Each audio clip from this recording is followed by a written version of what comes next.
Welcome back to Holy Beacons, where we explore the timeless stories of the Bible that continue to inspire and uplift us today.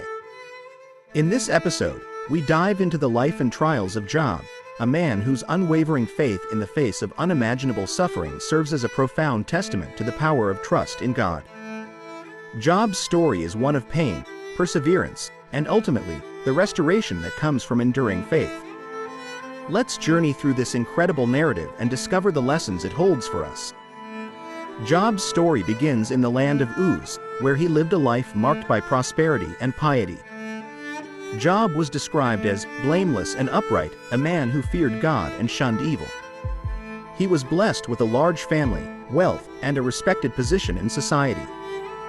Job's life seemed perfect, but it would soon be tested in ways he could never have imagined.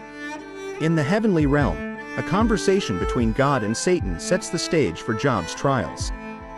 Satan challenges Job's faith, arguing that Job only worships God because of the blessings he has received.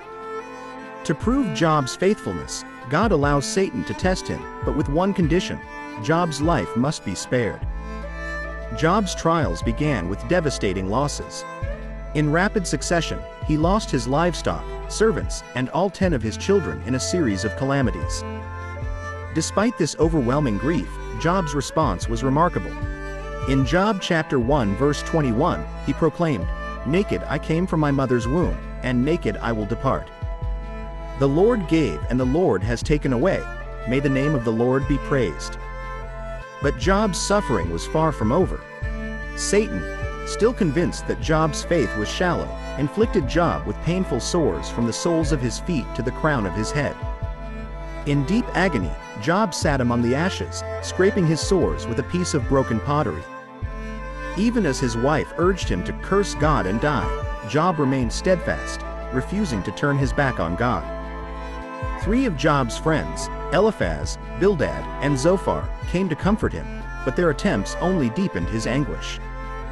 They insisted that Job's suffering must be a result of some hidden sin, arguing that God would not allow an innocent person to endure such pain.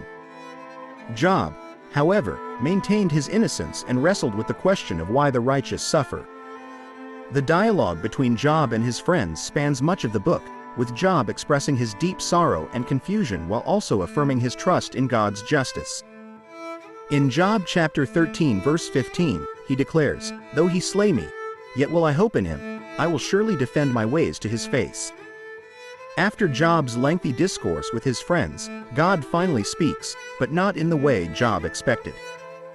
Out of a whirlwind, God questions Job, challenging him to consider the vastness and complexity of creation.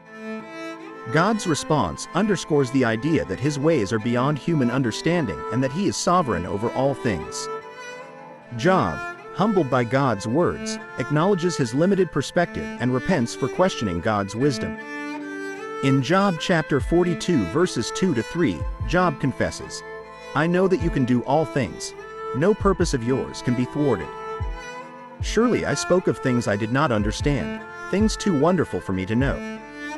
In the end, God restores Job's fortunes, giving him twice as much as he had before. Job's health is restored, and he is blessed with more children, long life, and renewed prosperity. But the true victory in Job's story is not in the material restoration. It's in the deepened faith and understanding of God's sovereignty that Job gains through his trials.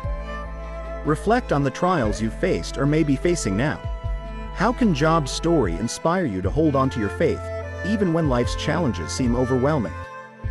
Remember, faith does not mean we will never suffer, but it does mean that we can trust God to carry us through, no matter what.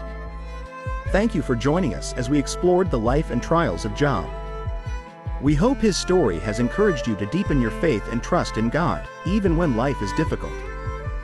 Don't forget to subscribe to our channel for more stories and reflections from the Bible that will inspire and uplift you.